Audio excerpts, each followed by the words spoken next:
जैसा कि भाग 1 और 2 में हमने देखा था कि ईदगाह के लेखक है प्रेमचंद और ईदगाह का साहित्य प्रकार है कहानी। इस कहानी के पात्र देखें तो हामिद, उसकी बूढ़ी दादी अमीना, उसके मित्र महमूद, मोहसिन, नूरे, सम्मी। तो आगे के भाग में हमने देखा था कि 30 रोज़ों के बाद ईद आई है। गांव के सभी लोग ईदगाह जाने की तैयारी कर रहे हैं। ईदगाह जाने का रास्ता 3 कोस पैदल का रास्ता है। सबसे ज़्यादा प्रसन्न बच्चे हैं। महमूद के पास 12 पैसे हैं, मोहसिन के पास 15 पैसे है। हामिद गरीब लड़का है, उसके पास केवल 3 पैसे है। उसकी बूढ़ी दादी अमीना अपनी कोठरी में बैठी बैठी रो रही है क्योंकि आज ईद का दिन होते हुए भी उसके घर में दाना नहीं है। अमीना सोचती है कि गांव के सभी बच्चे अपने बाप के साथ जा रहा है, लेकिन हामिद के तो माँ बाप नहीं हैं और हामिद के पास तो जूते भी नहीं है, तो उसके पैरों में छाले पड़ जाएंगे। तो यदि हामिद भीड़ में खो गया तो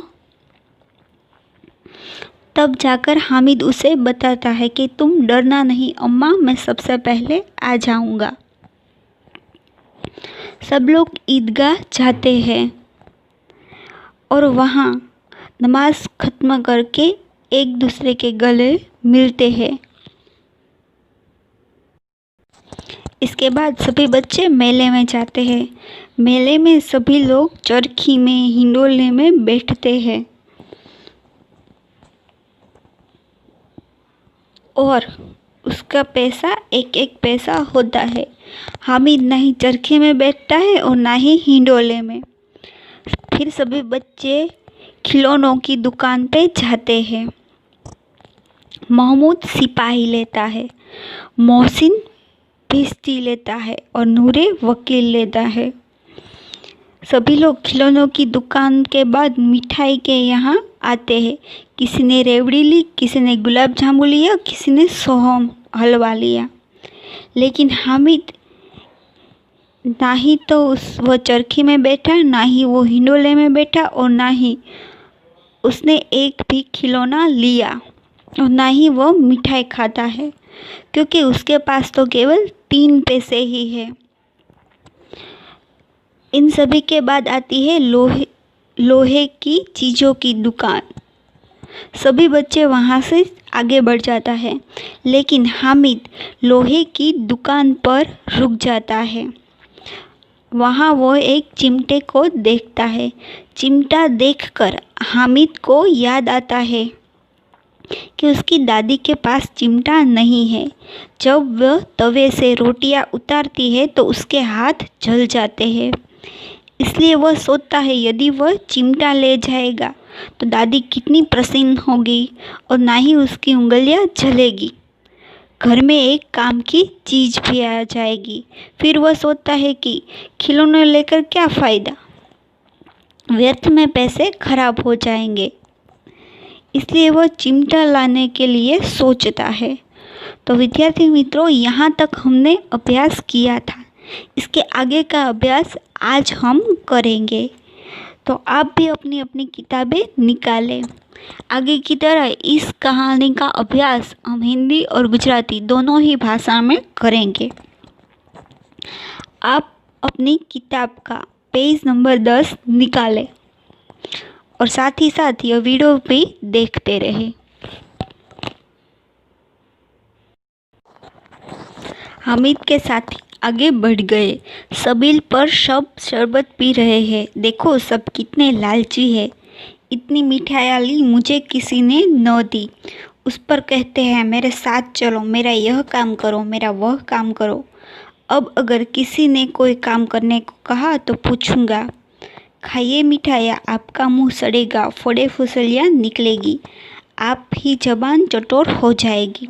तब घर से पैसे चुराएगा और मार खाएगा। अम्मा चिमटा देखकर मेरे हाथ से लेगी और कहेगी, मेरा बच्चा अम्मा के लिए चिमटा लाया, कितना अच्छा लड़का है। इन लोगों के खिलौनों पर कौन इन्हें दुआ देगा।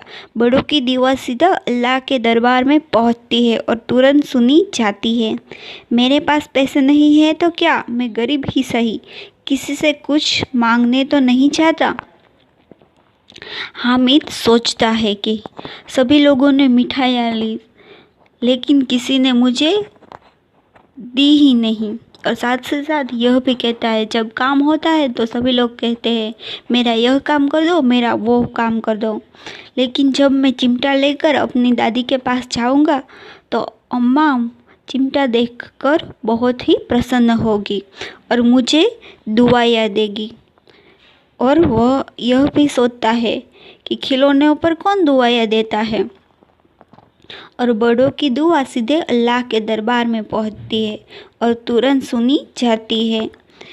और वह भी सोचता है कि मेरे पास पैसे नहीं तो क्या हुआ, मैं गरीब ही सही, किसी से कुछ मांगता तो नहीं जाता।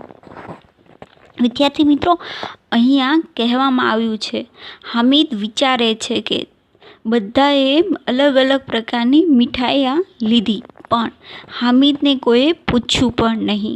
હવે હામિદ વિચારે છે કે જ્યારે તે લોકો મને કામ સોંપશે ત્યારે હું તેનું કામ કરીશ નહીં. અને સાથે સાથે એમ પણ વિચારે છે કે જ્યારે હું ચીપિયો લઈને મારી વૃદ્ધ દાદી પાસે જઈશ ત્યારે દાદી મને આશીર્વાદ આપશે.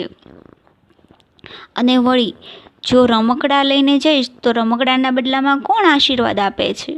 અને એમ પણ કહે છે કે બड़ों की दुआ सीधे अल्लाह के दरबार में पहुंचती है और तुरंत सुनी जाती है. उसने दुकानदार से पूछा, यह चिमटा कितने का है? 6 पैसे लगेंगे. हामिद का दिल बैठ गया. फिर भी बोला, ठीक ठीक बताओ. ठीक ठीक 5 पैसे लगेंगे, लेना है तो लो, नहीं तो चलते बनो. हामिद ने कलेजा मजबूत करके कहा, 3 पैसे लोगे? और वह आगे बढ़ गया ताकि दुकानदार की घुड़कियाँ न सुने. लेकिन दुकानदार ने घुड़कियाँ नहीं दी, बुलाकर चिमटा दे दिया. हामिद ने उसे इस तरह कंधे पर रखा माना बंदूक है. फिर शान से अकड़ाता हुआ संगियों के पास गया. यहाँ पर एक मुहावरा है, हामिद का दिल बैठ गया. दिल बैठ जाना यानी कि हताश हो जाना या निराश हो जाना. अब आगे यह होता है कि हामिद दुकानदार से पूछता है कि यह चिमटा कितने का? तो वह दुकानदार उसे उसके 6 पैसे बताता है. लेकिन हामिद निराश होकर फिर से बोलता है, ठीक ठीक बताओ. तो वह दुकानदार कहता है 5 पैसे. तब हामिद मजबूत कलेजा करके, यह भी एक मुहावरा है, कलेजा मजबूत करना यानी कि हिम्मत जुटाना. तब हामिद अपनी हिम्मत जुटाकर कहता है, 3 पैसे लोगे? यह बोलकर हामिद आगे चला जाता है. लेकिन दुकानदार भी उसको 3 पैसे में चिमटा दे देता है. अब हामिद उसे कंधे पर रखकर जाता है मानो कोई बंदूक हो. फिर शान से अकड़ता हुआ संगियों के पास गया. संगियों यानी कि मित्र के पास जाता है. હામિદ જ્યારે દુકાનદાર પાસે જાય છે અને ચીપિયાની કિંમત પૂછે છે ત્યારે દુકાનદાર તેને 6 પૈસા કહે છે. 6 પૈસા સાંભળીને હામિદ નિરાશ થઈ જાય છે. ત્યારે તે દુકાનદારને કહે છે કે ઠીક ઠીક બતાવો, યાની કે સાચે સાચો ભાવ કયો. ત્યારે દુકાનદાર તેના 5 પૈસા કહે છે. હામિદ પૂરેપૂરી હિંમત લગાવીને 3 પૈસામાં માંગે છે અને ત્યાંથી આગળ વયો જાય છે. ત્યારે દુકાનદાર તેને 3 પૈસામાં ચીપિયો આપી દે છે અને ચીપિયો લઈને હામિદ પોતાના ખંભા ઉપર એવી રીતે રાખે છે જાણે કે બંદૂક રાખી હોય. मोहसिन ने हंसकर कहा, यह चिमटा क्यों लाया बुद्धू, इसका क्या करेगा? हामिद ने चिमटे को जमीन पटक कर कहा, जरा अपना भिश्ती तो जमीन पर गिराओ, सारी पसलियां चूर चूर हो जाएगी बच्चों। यहाँ भी एक मुहावरा है,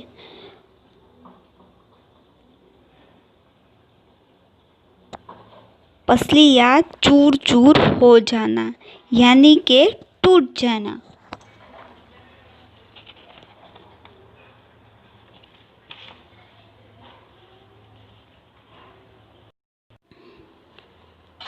टुकड़े टुकड़े हो जाना या पूरी तरह से टूट जाना। मोहसिन उसे हंसकर कहता है, यह चिमटा क्यों लाया बुद्धू, इसका क्या करेगा? तब हामिद उसे कहता है, जरा अपना भिश्ती तो जमीन पर गिराओ, उसकी सारी पसलियां चूर चूर हो जाएगी। मोहसिन જ્યારે હસીને હામિદને બુદ્ધુ કહે છે અને કહે છે કે આ ચીપિયો કેમ લાવ્યો, એનો શું કરીશ? ત્યારે હામિદ એને જવાબ આપે છે કે તું તારો ભીસ્તી તો જમીન ઉપર પછાડ, તે પૂરેપૂરો નષ્ટ થઈ જાહે। महमूद बोला, तो ये चिमटा कोई खिलौना है? हामिद कहता है, खिलौना क्यों नहीं, अभी कंधे पर रखो तो बंदूक हो गई, हाथ में ले लिया तो फकीर का चिमटा हो गया। चाहूँ तो इसे मंजीरे का काम ले सकता हूँ, एक चिमटा जमा दूँ तो तुम लोगों के सारे खिलौने की जान निकल जाए। तुम्हारे खिलौने कितने ही जोर लगाए, मेरे चिमटे का बाल भी बाका नहीं कर सकता। बहादुर शेर है मेरा चिमटा। समीर ने खंजरी ली थी, प्रभावित होकर बोला, मेरी खंजरी से बदलोगे? 2 आने की है।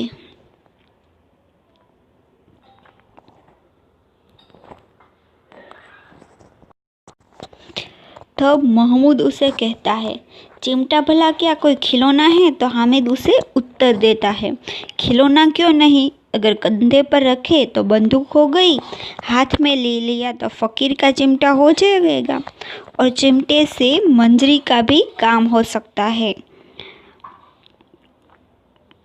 तुम्हारे खिलौना कितना ही जोर लगाए, लेकिन मेरे चिमटे का बाल भी बाका नहीं कर सकता। यह भी एक मुहावरा है, बाल भी बाका न होना, यानी कि जरा भी नुकसान न होना। બહાદુર શેર હે મેરા ચિમટા। જ્યારે મહમૂદ એને બોલે છે કે ચિમટા પણ કાંઈ રમકડું છે, ત્યારે હામિદ એને કહે છે, રમકડું કેમ નહીં, અગર જો એને ખંભા ઉપર રાખવામાં આવે તો એ બંદૂક થઈ જાય છે, હાથમાં લઈ લઈ તો ફકીરનો ચિમટો થઈ જાય છે, ને ચિમટાથી મંજીરાનું પણ કામ થઈ શકે છે। અને વળી તમારા બધા જ રમકડાની સામે મારા ચીપિયાનો કોઈ વાળ પણ વાંકો ન કરી શકે। બહાદુર શેર છે મારો ચીપિયો। हामिद ने खंजरी की और उपेक्षा से देखा, बोला, मेरा चिमटा चाहे तो तुम्हारी खंजरी का पेड़ फाड़ डाले। बस एक चमड़े की झिल्ली लगा दी, ढब ढब बोलने लगी, जरा सा पानी लग जाए तो खत्म हो जाए। मेरा बहादुर चिमटा आग में, पानी में, आंधी में, तूफान में बराबर डटा रहेगा।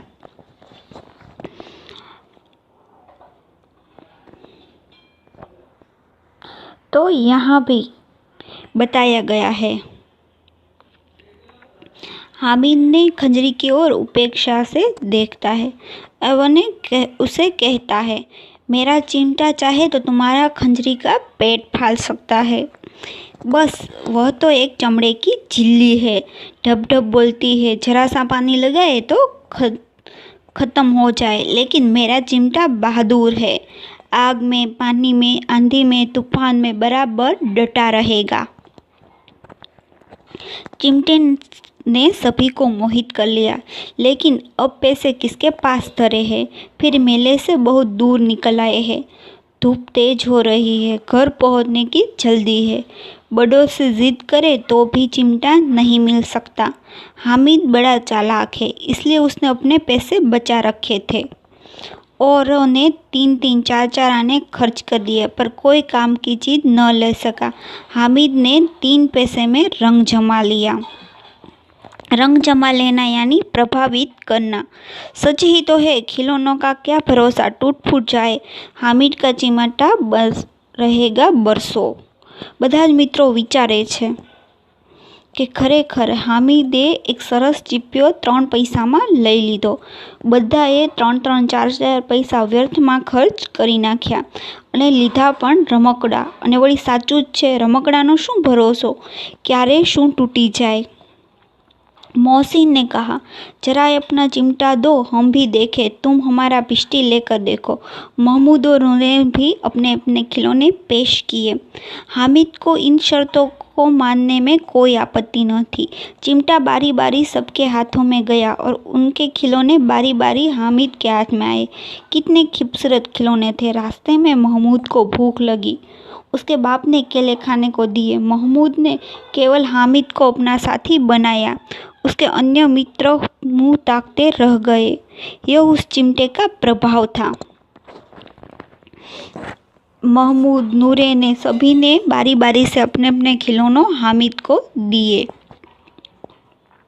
रास्ते में जब महमूद को भूख लगी तो जो केले उसको बाप ने दिए थे खाने को, वह हामिद को देखता है. 11 बजे सारे गांव में हलचल मच गई.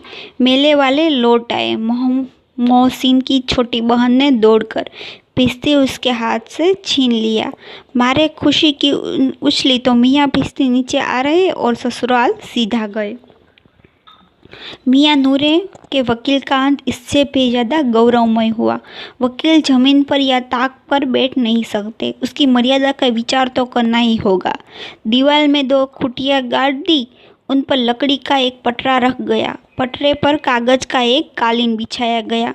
वकील साहब राजा भोज की भांति सिंहासन पर बिराजे. नूरे ने उन्हें पंखा झलना शुरू किया. अदालतों में खसखस टेटिया और बिजली के पंखे होते हैं, क्या यहाँ मामूली पंखा भी न हो. बांस का पंखा आया और नूरे ने हवा करने लगा. मालूम ही नहीं पंखे की हवा से या पंखे की चोट से वकील साहब स्वर्गलोक से मृत्युलोक में आ रहे और उनका माटी का झोला माटी में मिल गया. माटी का झोला माटी में मिल जाना यानी कि मर जाना, नष्ट हो जाना. फिर बड़े जोर शोर से मातम हुआ. वकील साहब की अस्थियाँ धुरे पर डाल दी गई. तो यहाँ पर सभी बच्चों के खिलौने किस तरह से टूटते हैं इसके बारे में बताया गया है. 11 बजे होने के बाद सभी लोग गांव में आ जाते हैं. मोहसिन की छोटी बहन दौड़कर भिश्ती को ले लेती है और हाथ से छीन लिया और खुशी के मारे उछली तो भिश्ती नीचे पड़ गया और ससुर लोग सीधा जाना यानी कि मर जाना. नूरे का वकील भी नष्ट हो गया. वकील को जमीन पर या ताक पर बैठ नहीं सकते. वो क्या करता है, दीवार में 2 खुटियाँ लगा देता है और उस पर एक लकड़ी का पटरा रख दिया. पटरे पर कागज पर एक कालीन बिछाई गई. वकील साहब राजा भोज की भांति सिंहासन पर बैठे. नूरे ने पंखा शुरू किया, लेकिन यह मालूम नहीं हुआ कि वकील किस तरह से मरा, पंखे की हवा से या पंखे की चोट से. इस तरह वकील भी नष्ट हो गया. अब मियाँ हामिद का हाल सुनिए. अमीना उसकी आवाज़ सुनते ही दौड़ कर आई. उसको गोद से उठाकर प्यार करने लगी. सहसा उसके हाथ में चिमटा देखकर वह चौंक कर बोली, यह चिमटा कहाँ से लाया. मैंने मोल लिया. के पैसे में. 3 पैसे दिए. अमीना ने छाती पीट ली. छाती पीट लेना यानी कि दुख प्रकट करना. यह कैसा बेसमझ लड़का है. दोपहर हुआ, कुछ खाना खाया नहीं. लाया क्या चिमटा. सारे मेले में तुझे और कोई चीज़ न मिली जो यह लोहे का चिमटा लाया. हामिद अपने घर जाता है. हामिद की आवाज़ सुनकर उसकी दादी दौड़ कर आती है, लेकिन उसके हाथ में चिमटा देखकर आश्चर्यचकित हो जाती है और उससे पूछती है, कितने मोल में लिया. तो हामिद उसे कहता है कि 3 पैसे में. तब उसकी दादी दुख प्रकट करती है. छाती पीट लेना यानी कि दुख प्रकट करना. यह कैसा बेसमझ लड़का है. दोपहर हुआ ना कुछ खाया। लाया क्या चिमटा? सारे मेले में तुझे और कोई चीज न मिली जो ये लोहे का चिमटा लाया। हामिद ने अपराधी भाव से कहा, तुम्हारी उंगलियां तवे से जल जाती थी, इसलिए मैं लिया। बुढ़िया का क्रोध तुरंत स्नेह में बदल गया। बच्चे में कितना त्याग, कितना सद्भाव और कितना विवेक है। दूसरों को खिलौने लेते और मिठाई खाते देखकर इसका मन कितना ललचाया होगा। इतना जब्द इतने से हुआ कैसे? अमीना का मन गदगद हो गया। वह रोने लगी, दामन फैलाकर हामिद को दुआएं देती जाती थी। उसकी आंखों से आंसुए की बड़ी बड़ी बूंदें गिरती जाती थी। तो आगे यह होता है कि जब हामिना दुख प्रकट करती है तो हामिद उसे बताता है कि जब तुम तवे से रोटियां सेकती थी तब तुम्हारी उंगलियां जल जाती थी, इसलिए मैं चिमटा लाया हूँ, अब तुम्हारी उंगलियां नहीं जलेगी। अमीना यह सुनकर उसका जो क्रोध था वह स्नेह में बदल गया। वह सोचती है, इस बच्चे में कितना त्याग है, कितना सद्भाव है, कितना विवेक है। दूसरे बच्चों ने खिलौने लिए होंगे, मिठाइयाँ खाई होगी, लेकिन इस बच्चे ने केवल लोहे का चिमटा लिया। वह मन से गदगद हो गई और रोने लगी और हामिद को दुआएं देती और उसकी आंखों से बड़ी बड़ी बूंदें गिर जाती थी। तो यहाँ पर ये कहानी समाप्त होती है।